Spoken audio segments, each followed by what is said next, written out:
Bonjour à toutes, bonjour à tous, c'est Maléfique, j'espère que vous allez bien. Alors aujourd'hui, on va être cool, il est 6h59, donc 7h du matin. Je suis avec la cigarette, je suis avec le café. Je rappelle que il ne faut pas fumer, c'est dangereux pour la santé, donc ne fumez pas, ne faites pas comme moi. Aujourd'hui, petite vidéo détente, dans laquelle je vais vous parler un petit peu de ma vie, hein, ce que j'ai fait, même si vous en carrière royale. Dans ma vie, j'ai fait 5 pays, d'accord. Bon, je suis parti de la France, je suis parti en Grèce pour des raisons familiales et personnelles, parce que j'ai de la famille et des amis en Grèce comme j'en ai en France. Après cela, pardon, je suis parti donc en Thaïlande, j'ai fait le Laos, et pour finir, j'ai fait les Philippines, ce qui fait 5 pays au total.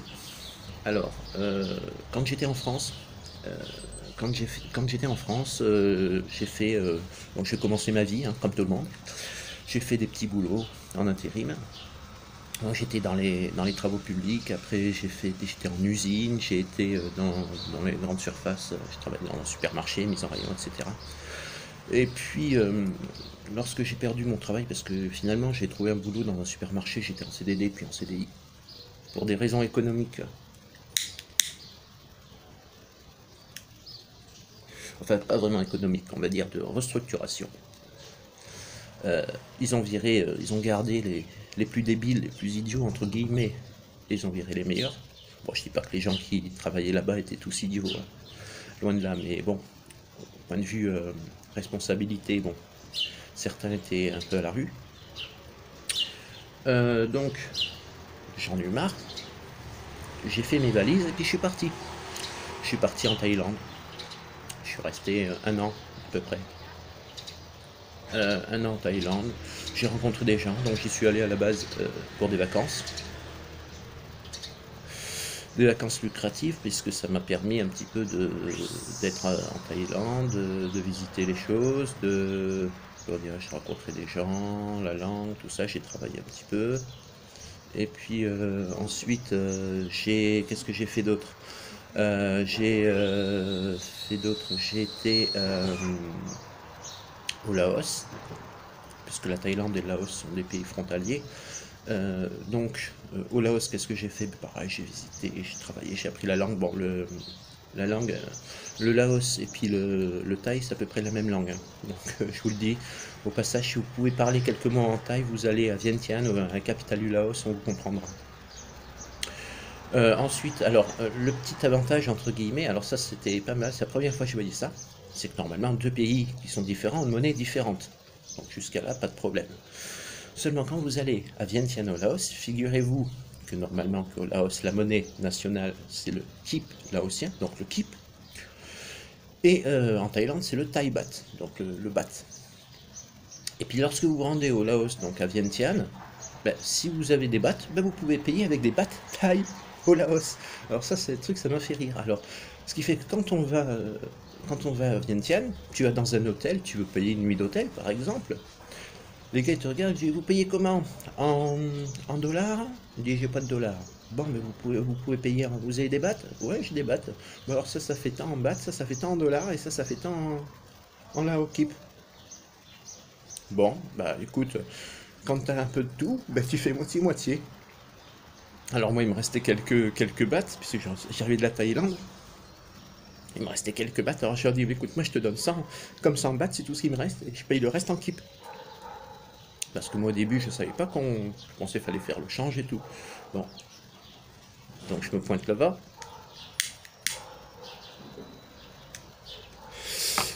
Donc je suis resté 6 mois donc au Laos, hein. Alors le Laos, ce qui est bien, c'est que tout est écrit en français. Le nom des rues écrit en français. Bon, excusez-moi, je suis au café. Petite vidéo détente, hein. Donc le nom des rues écrit en français. Vous voulez faire du change, Banque nationale du Laos, bureau de change, c'est écrit en français. Les gens ne parlent pas français, mais au moins c'est écrit en français, c'est déjà une bonne chose. Petite parenthèse, si vous allez au Cambodge, il paraît qu'à Phnom Penh, c'est exactement pareil, c'est écrit en français. J'ai rencontré, quand j'étais à Vientiane, un Québécois qui m'a expliqué qu'il avait été lui aussi au Cambodge, qui faisait pareil que moi, c'était un routard, et visiter lui aussi un peu tous ces pays-là. Et il m'avait expliqué qu'au Cambodge c'était pareil que ici, qu'au Laos, c'est écrit en français. L'avantage du Cambodge et du Laos par rapport à la Thaïlande. Parce qu'en Thaïlande, l'anglais zéro, et puis il n'y a rien écrit en anglais, et en français encore moins. Bon, je rappelle que le Laos et la Thaïlande, ce n'est pas une république, c'est une monarchie, donc ils ont un roi. Donc j'ai eu l'occasion d'aller, j'ai pas visité le palais royal, mais de l'extérieur du moins. J'ai pu voir le palais royal à Vientiane. Suite à ça, donc je suis resté ici au Laos. Puis après, j'ai quitté le Laos, je suis parti aux Philippines. Je suis resté très très longtemps là-bas. Alors les Philippines, parce que c'est vrai que c'était plus, comment dirais-je, agréable au point de vue de la communication, entre guillemets, parce que comparé au Laos et en Thaïlande où l'anglais zéro, pas grand monde parle, aux Philippines tout le monde parle anglais.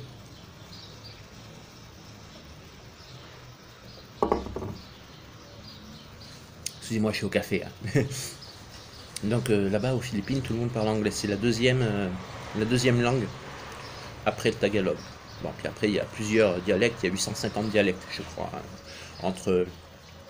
Pour vous citer les principaux, vous avez le tagalog, bon, l'anglais, après vous avez le bisaya, vous avez le cebuano, vous avez ilongo, vous avez le blahan, walai, pangasinan, etc. etc. Bon, 850 dialectes je crois en tout. Bon, moi je me suis contenté d'apprendre le tagalog pour être au nord des Philippines et le bisaya pour être au sud. C'est déjà pas mal. Donc je suis resté pendant 6 ans là-bas, j'ai rencontré du monde. Bon, j'ai eu une copine, évidemment. Bon, après, on s'est séparés pour des raisons personnelles, où on est resté pendant plusieurs années ensemble. Après, bon, j'ai eu un business là-bas, donc j'ai été dans l'immobilier, j'ai ouvert un petit store, un petit magasin, tout ça. Donc, suite à ça, j'ai rencontré des gens, c'était une aventure fantastique. Je me suis fait plein d'amis. C'est vrai que les gens là-bas sont super gentils. Si un jour vous avez l'occasion d'aller aux Philippines, allez, vous verrez, les gens sont vraiment accueillants, chaleureux et tout ça. Il n'y a pas de problème là-dessus. C'est autre chose. C'est autre chose. Donc je suis resté là-bas. Et puis après, je suis parti en Grèce. Bon, et puis à l'heure actuelle, je peux vous le dire, maintenant je suis en Grèce. Voilà. Bon, je suis en Grèce pourquoi? Pour des raisons personnelles, parce que j'ai de la famille, j'ai des amis aussi ici.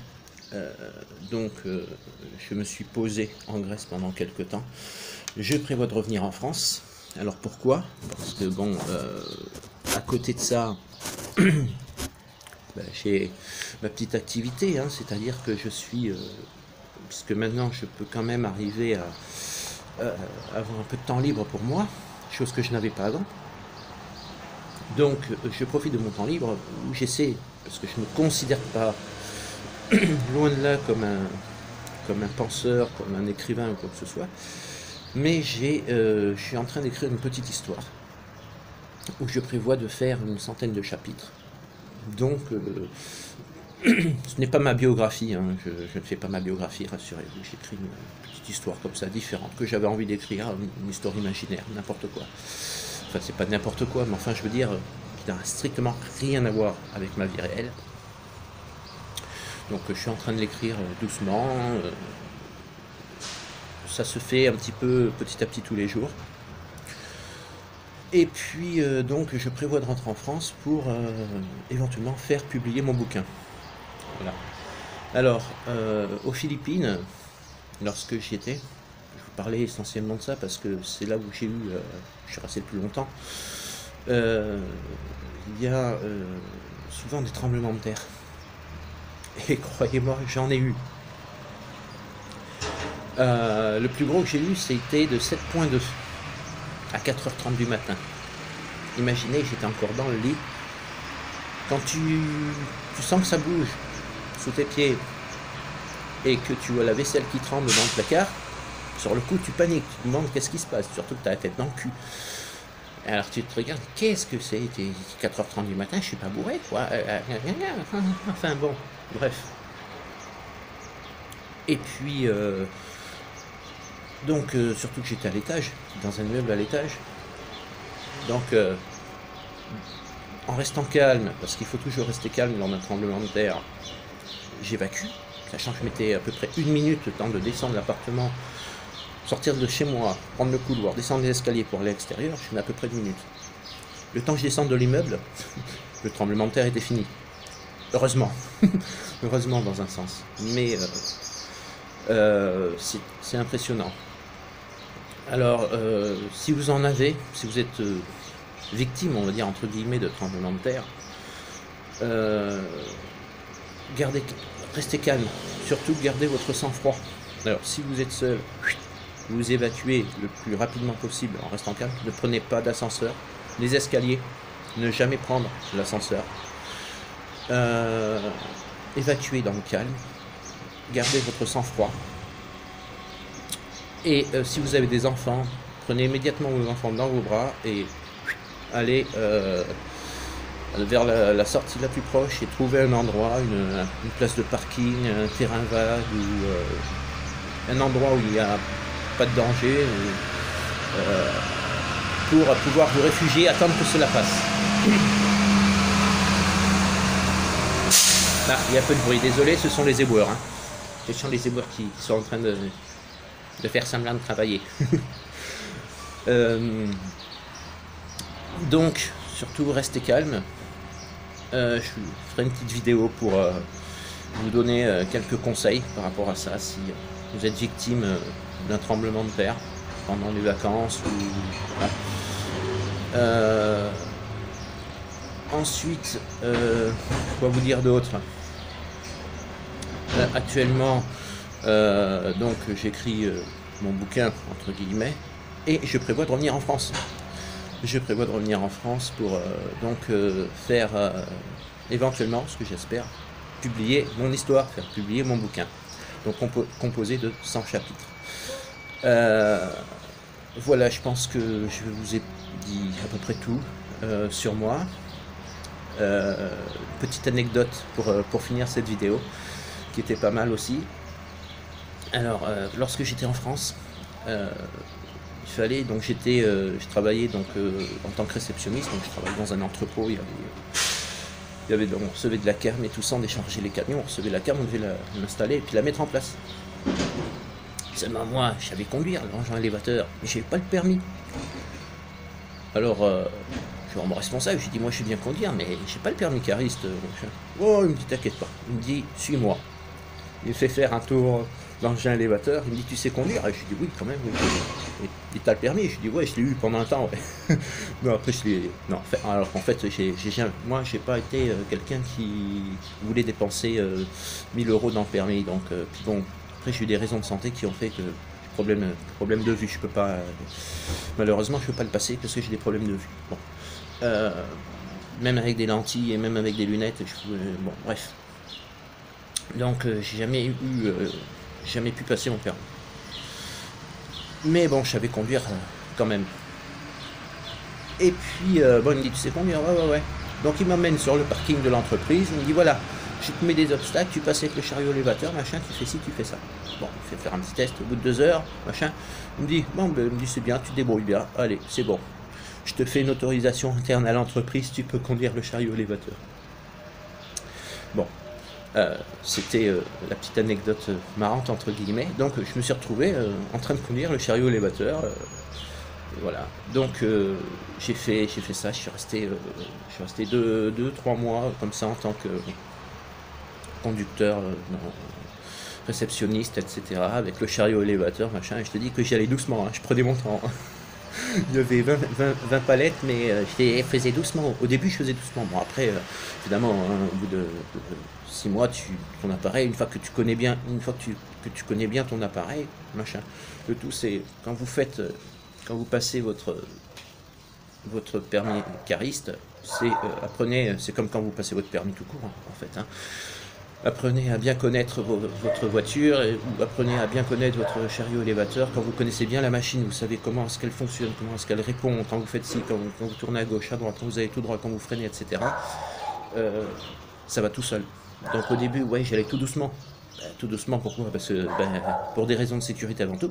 C'est-à-dire que sécurité pour moi, et puis sécurité pour mes collègues. Je voulais pas écraser mes collègues. On m'aurait accusé de meurtrier. Moi, c'est un meurtrier. Donc je faisais attention et tout ça. Bon, puis après, au bout de 6 mois, évidemment, hein, mon chariot élévateur, hein, ça allait tranquille, hein, tranquille ou tranquille. Et puis, on y allait. Hein. Alors, quand j'ai commencé, les 20 palettes, j'y faisais en 8 heures. Puis après 6 mois, les 20 palettes, j'y faisais en 8 minutes, quoi. Mais voilà, enfin bon, c'était la petite histoire, la petite anecdote. Donc je vous reparlerai un petit peu si vous avez des questions à me poser sur les Philippines, sur la Thaïlande, sur le Laos, sur la Grèce. N'hésitez pas à me poser des questions dans les commentaires. En attendant, écoutez, tout ce que je peux vous dire, c'est soyez heureux. Hein, soyez heureux avant tout. Et puis, n'hésite pas, si tu le souhaites, abonne-toi à ma chaîne. La petite cloche, hein, tous les youtubeurs le disent. Donc moi je me répète pas, j'ai pas envie, j'ai la flemme, je suis fatigué. Tu sais ce qu'il te reste à faire, tu t'abonnes, la petite clochette, blablabla, blablabla. En attendant, à bientôt pour une prochaine vidéo. Et puis, je le redis et je le répète, soyez heureux. À bientôt, ciao ciao.